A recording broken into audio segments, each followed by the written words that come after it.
नमस्कार all in one at the rate Rimpai आपनादेर सकलके अनेक अनेक स्वागत जानाई। आशा करी आपनारा सकलेई भालो आछेन। तो आज आमी आपनादेरके जे टपिक निये कथा बोलबो आपनादेर साथे सेटा अवश्यई आपनादेर एई शीतकाले मुरगी व्यवसार क्षेत्रे बा मुरगी चाषेर क्षेत्रे खूबई गुरुत्वपूर्ण एकटा टपिक।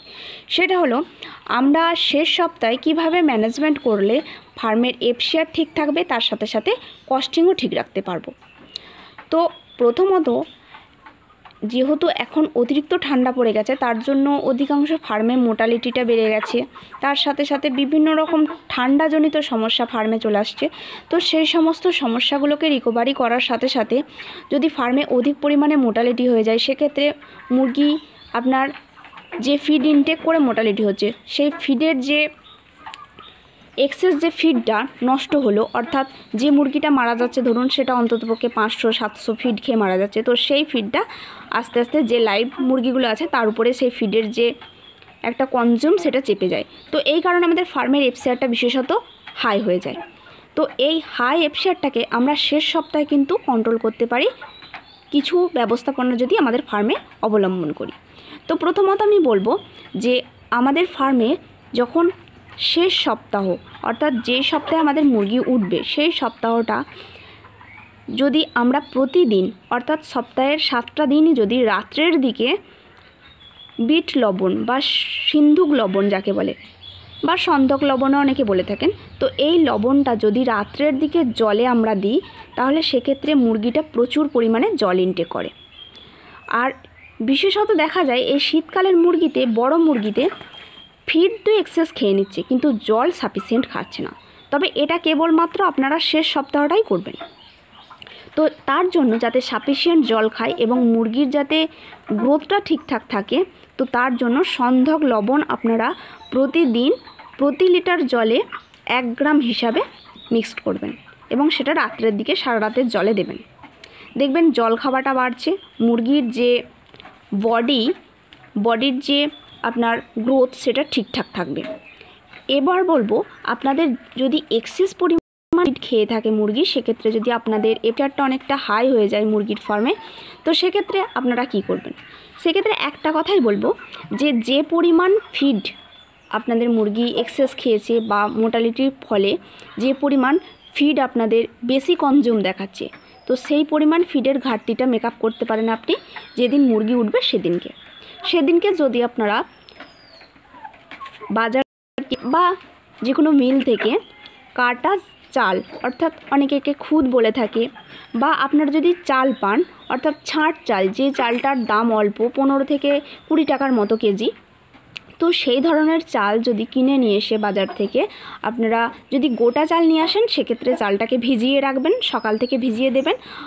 আর যদি আপনারা কাটা চাল নিয়ে আসেন সেক্ষেত্রে না ভিজালেও হবে, তবে ভিজালে চালের যে পরিমাণটা বা কোয়ান্টিটিটা সেটা বেড়ে যায় যেহেতু জল অ্যাড হয়ে যায় তার সাথে, এবং সেটাকে কিন্তু একদমই 10টার দিকেই দিয়ে দিতে হবে। কারণ ফিড খেলে ফিডটা আমাদের যেমন মুরগির গলা থেকে আস্তে আস্তে নেমে যায় অন্ততপক্ষে 6-7 ঘন্টা পর, চাল বা গম এই জাতীয় খাবার দিলে কিন্তু দানাশস্য দিলে কিন্তু সেই খাবারটা কিন্তু খুব তাড়াতাড়ি গলা থেকে নামতে চায় না। তো এর জন্য আমি চালটাকে ভিজিয়ে দিতে বলবো। আর সেটাকে মোটামুটি 10টার দিকে আপনাদেরকে কিছু পরিমাণ ফিড দিতে হবে, অর্থাৎ যদি সারা দিনের আপনাদের যেদিন মুরগি উঠবে সেদিন যদি 3 থেকে 4 বস্তা ফিড লাগে আপনাদের ফার্মে, তাহলে সেক্ষেত্রে আপনারা 1 বস্তা ফিড দেবেন এবং তার সাথে চেষ্টা করবেন 2 বস্তা কাটা চাল বা ভেজানো চাল দেওয়ার। এবার চাল এবং খাবারটা দুটোকে ভালোভাবে মিক্সড করে আপনাদের মুরগিকে খাইয়ে দিতে হবে এবং খাইয়ে দেওয়ার পর আরেকটা যে কাজ করতে হবে সেটা হলো রাত্রের দিকে জলটা যেটা দিচ্ছেন অর্থাৎ আমাদের মুরগি তো ওঠে মোটামুটি 11টা-12টার দিকে অথবা ভোরের দিকে, তো এরপর যেটা করতে হবে আপনাকে সেটা হলো সন্ধ্যা থেকে 1000 মুরগিতে 2 কেজি গুড় আর তার সাথে 50 গ্রাম সোডা, গুড় এবং সোডার জল ভালোভাবে মিক্সড করে প্রত্যেকটা ডিঙ্কারের গায়ে গায়ে দিয়ে দিতে হবে যাতে মুরগিটা সেদিনকে সাফিসিয়েন্ট জল খায় এবং এই যে আপনার চালটা খাওয়ানো হলো সেই চালটা যাতে তাদের শরীরে অ্যাবজর্ব হয়ে যায় অর্থাৎ সেটা যাতে গলায় না থাকে। তো তার জন্য আপনাদেরকে আমি সোডাটা খাওয়ানোর কথা বলছি। তো সোডা আর গুড়ের জল দিলে মুরগিটা জলও যেমন খাবে তার সাথে সাথে এই যে গলায় যে চাল থেকে যায়, যে কারণে কোনো ট্রেডার এলে কোনো সমস্যা হতে পারে। তো সেই সমস্যাটা যাতে না হয় তার জন্য আপনাদেরকে সোডা এবং গুড়ের জল সন্ধ্যার দিকে দিয়ে দিতে হবে। তাহলে দেখবেন আপনাদের মুরগির যে বডি গ্রোথ সেটা অন্ততপক্ষে, যদি সাফিসিয়েন্ট জল খায়, অন্ততপক্ষে প্রত্যেকটা মুরগিতে 50 গ্রাম ওভার গড় আসবেই। আর তার সাথে সাথে যেহেতু আপনি বাইরে থেকে হাফ দামে চালটা খাওয়াচ্ছেন, সেক্ষেত্রে আপনার 2 বস্তা ফিডের যে কনজিউম সেটা কিন্তু কম হবে। ফলে এফসিআরটা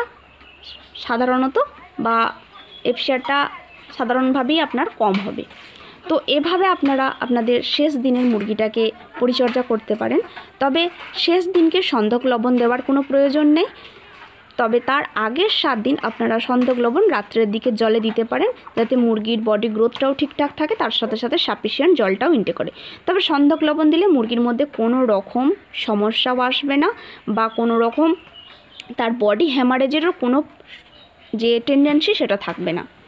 তো আপনাদের যদি আমার ভিডিওটা আপনাদের ইউজফুল বলে মনে হয়, বা এটা যদি আপনাদের কাজে লাগে, তাহলে অবশ্যই আমি অনেক কৃতজ্ঞ থাকব। তো ধন্যবাদ, এখানে আমি আমার ভিডিওটা শেষ করছি।